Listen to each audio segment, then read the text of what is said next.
Hello friends, हाथ पाँव में जलन होना या पेरिफेरल न्यूरोपैथी होना एक काफ़ी कॉमन समस्या है। डायबिटिक पेशेंट्स, थायराइड वाले पेशेंट्स, बीपी वाले पेशेंट्स, उम्रदराज पेशेंट्स, विटामिन की कमी वाले पेशेंट्स, बहुत सारे लोग इस तरह की प्रॉब्लम से परेशान होते हैं। डायबिटीज़ वाले पेशेंट में तो खासकर बहुत ज़्यादा परसेंटेज होता है जिन लोग को पेरिफेरल न्यूरोपैथी होती है। हाथ पाँव में झुनझुनी होना, चलने पर चप्पलों का पता नहीं चलना या जलन होना, चप्पल पहन पाना या शूज फुटवेयर पहन पाना भी मुश्किल हो जाना, ये सब इसके काफ़ी कॉमन सिम्टम्स है। हमने ऑलरेडी पेरिफेरल न्यूरोपैथी पर डिस्कशन किया है, वीडियोस बनाए हैं। आज हम बात करेंगे कुछ टिप्स पर जो पेरिफेरल न्यूरोपैथी के पेशेंट्स के लिए मददगार साबित होंगे। टॉपिक पर जाने से पहले जो लोग हमारे चैनल पर नए हैं उन्हें रिक्वेस्ट करूँगा कि चैनल को सब्सक्राइब करें, वीडियोस को लाइक और शेयर करें। सबसे पहले किसी भी बीमारी में एक रूल होता है कि आपको जो भी प्रॉब्लम है एक बार एटलीस्ट हेल्थ केयर प्रोफेशनल या डॉक्टर या जिसके साथ भी आप ट्रीटमेंट कर रहे हैं उनको बताइए उसके बारे में, क्योंकि किसी भी सिम्टम के बहुत सारे कारण हो सकते हैं, बहुत सारे तरह के प्रॉब्लम्स हो सकते हैं, बहुत सारी सिवियरिटी हो सकती है। ये सारी चीज़ों को घर पर समझना कई बार मुश्किल होता है, जिसकी वजह से अगर हम सिर्फ घरेलू नुस्खों का प्रयोग करते हैं बिना प्रॉपर जांच किए तो उल्टा पड़ने का चांस होता है और कई बार कंडीशन बिगड़ने का चांस होता है। इसलिए हमारे लिए ज़रूरी है कि अगर इस तरह के कोई भी सिम्टम्स हमें हो रहे हैं तो घर पर कोई घरेलू उपचार करने से पहले या कुछ भी टिप्स फॉलो करने से पहले एटलीस्ट एक बार डॉक्टर को ज़रूर बताएं कि आपको प्रॉब्लम है और इसमें कोई सीरियस इश्यूज़ या ऐसी कोई प्रॉब्लम्स तो नहीं है, क्योंकि कई बार ये पेरिफेरल न्यूरोपैथी कोई बहुत बड़े बड़े प्रॉब्लम्स और कैंसर्स के भी सिम्टम्स हो सकते हैं, जिसे मिस करना डेंजरस हो सकता है। नेक्स्ट है कि जो एरिया अफेक्टेड है, जो एरिया में आपको जलन हो रही है या दर्द हो रही है, झुनझुनी हो रही है, वहाँ पे हीट थेरेपी या कोल्ड थेरेपी का प्रयोग कर सकते हैं। इससे आपको टेम्पररी रिलीफ मिलेगा पेरिफेरल न्यूरोपैथी के पेन में। आप उसको गर्म पानी में तौलिए को डुबा करके उससे प्रेस कर सकते हैं, सिकाई कर सकते हैं, ठंडे पानी से भी सिकाई कर सकते हैं। इससे आपको न्यूरोपैथिक पेन में कुछ हद तक राहत मिलेगी। इसके अलावा आपको एक्सरसाइज करनी चाहिए, वॉकिंग, रनिंग, जॉगिंग, स्विमिंग, ये सब करिए, लेकिन हाई इम्पैक्ट एक्सरसाइज नहीं करिए। कूदने वाली एक्सरसाइजेज या जिससे आपकी मसल्स में खिंचाव, तनाव हो, ये सारी चीज़ें मत करिए। पर ज़्यादातर रेगुलर एक्सरसाइज करने से मांसपेशियों में ब्लड सप्लाई इंप्रूव होता है और इससे आपकी पेन के सेंसेशन कम हो जाते हैं, ब्लड सर्कुलेशन आपके हाथ पाँव में इंप्रूव होता है। तो एक्सरसाइज तो करना है, लेकिन ऐसी एक्सरसाइज नहीं करना है जिससे हाथ पाँव में जर्क लगे, क्योंकि उससे चोट लगने का चांस ज़्यादा होता है। इसके अलावा प्रॉपर न्यूट्रिशन का ध्यान रखें। न्यूट्रिशन प्रॉपर मेंटेन करने से आपकी हेल्थ इंप्रूव होती है और हाथ पाँव की जलन का प्रॉब्लम बेटर होता है।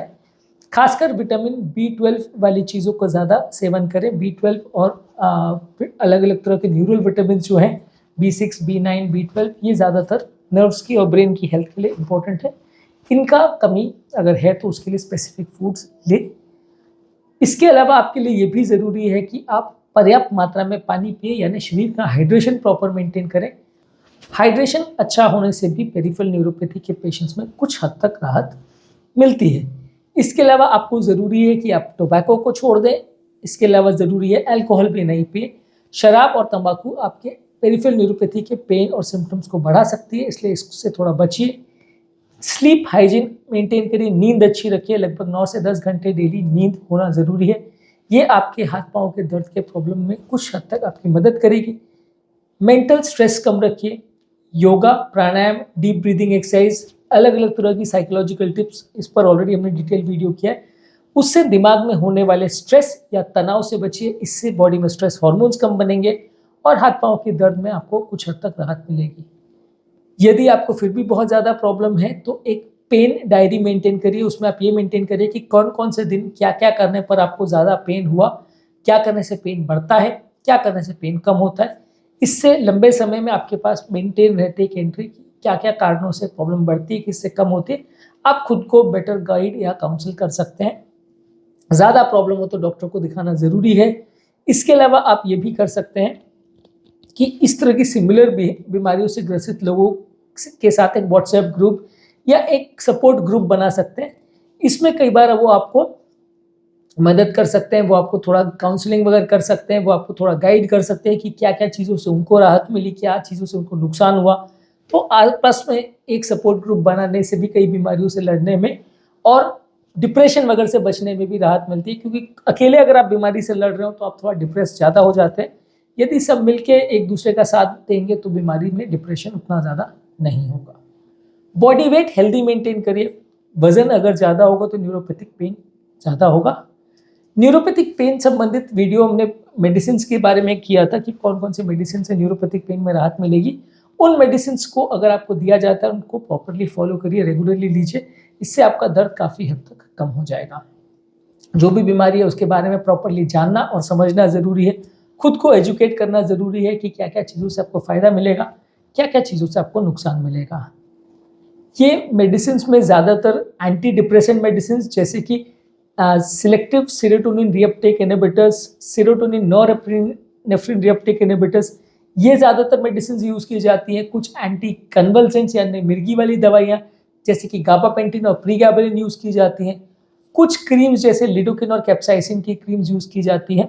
ये मेडिसिन ज़्यादातर न्यूरोपैथिक पेन में आपकी मदद करती है। इसके बावजूद भी अगर ठीक नहीं हो रहा है तो अलग अलग तरह के कॉम्बिनेशंस किए जाते हैं। ईएमजी और नर्व कंडक्शन वेलोसिटी का टेस्ट किया जाता है, इलेक्ट्रोमायोग्राफी और नर्व कंडक्शन वेलोसिटी का टेस्ट किया जाता है, ये देखने के लिए कि कौन कौन सी नर्व्स में डैमेज है, कितना ज़्यादा डैमेज है और दवा से रिस्पॉन्स मिल रहा है कि नहीं। इसके अलावा आप स्ट्रेस को कम करने के लिए aroma therapy, reflexology, music therapy, ये सारी चीज़ें भी कर सकते हैं। ये आपका स्ट्रेस कम करेगा और पेन से आपको डिस्ट्रैक्ट करेगा, इससे भी आपको थोड़ा फ़ायदा मिलेगा। लंबे समय तक एक जगह पर बैठे या लंबे समय तक एक जगह पर खड़े रहें, ये इसको अवॉइड करिए।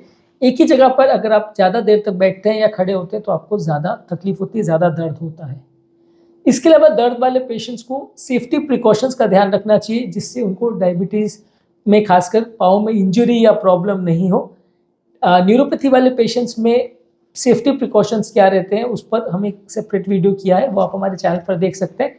डायबिटिक फुट वाले वीडियो में भी प्रिकॉशंस पर हमने उस पर काफ़ी डिस्कस किया, आप वो भी देख सकते हैं। इसके अलावा गर्म पानी में आप अगर पाँव को लंबे समय तक डुबाते हैं, जिसको वार्म वाटर थेरेपी या हाइड्रोथेरेपी बोलते हैं, इससे भी राहत मिलती है। इसके अलावा वाटर बेस्ड एक्सरसाइजेस करते हैं, यानी पानी में अगर आप एक्सरसाइज करते हैं तो इससे भी आपको थोड़ा हद तक राहत मिलेगा। पेरिफेरल नर्व ब्लॉक टेक्निक होती है, पेरिफेरल नर्व्स में जहाँ पे आपको ज़्यादा प्रॉब्लम होती है वहाँ पे एनेस्थेटिक्स के इंजेक्शन देके वो नर्व्स को ब्लॉक कर दिया जाता है। इससे भी अगर बहुत सीवियर पेन हो तो आपको राहत मिलती है। इसके अलावा कुछ न्यूरोलॉजिकल टेक्निक्स जैसे नर्व स्टिमुलेशन टेक्निक और transcutaneous electrical nerve stimulation technique ये सब आती है, जिसमें लो वोल्टेज के इलेक्ट्रिकल करंट्स उस नर्व में दिए जाते हैं। इससे भी कई बार लोगों को काफ़ी हद तक राहत मिलती है।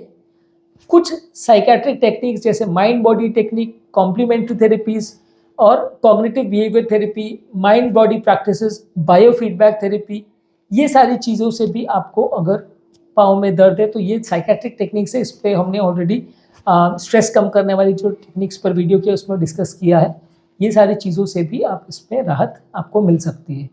इसके अलावा कुछ स्पेसिफाइड डांसेस हैं जो माइंड बॉडी टेक्निक में आते हैं, जैसे टाई ची डांस और क्विगोंग डांस, ये आप प्रयोग कर सकते हैं। इसमें अलग अलग तरह से बॉडी का मूवमेंट को कंट्रोल किया जाता है माइंड द्वारा, तो इसको आप प्रैक्टिस करोगे तो उससे आपका पेन का सेंसेशन कुछ हद तक कम हो जाएगा। कुछ हर्बल रेमेडीज़ हैं जैसे कि सेंट जॉन वॉर्ट और अल्फा लिपोइक एसिड, इससे भी थोड़ा आपको फ़ायदा मिलता है, दर्द में कुछ हद तक आपको राहत मिलती है। अलग अलग डॉक्टर्स द्वारा कई जगह पर पेन मैनेजमेंट थेरेपीज चलाई जाती है, तो इसका भी आप उपयोग कर सकते हैं यदि आपको बहुत ज़्यादा प्रॉब्लम है तो। आज के टॉपिक में हमने बात करी यदि किसी व्यक्ति को पेरिफेरल न्यूरोपैथी रिलेटेड पेन है तो उसको क्या क्या चीज़ें करने से फ़ायदा मिलेगा, उसके मेडिसिन पर भी थोड़ी बात करी। जो लोग हमारे चैनल पर नए हैं उन्हें रिक्वेस्ट करूँगा कि चैनल को सब्सक्राइब करें, वीडियोज़ को लाइक और शेयर करें ताकि ये कंटेंट ज़्यादा लोगों तक पहुँच सके।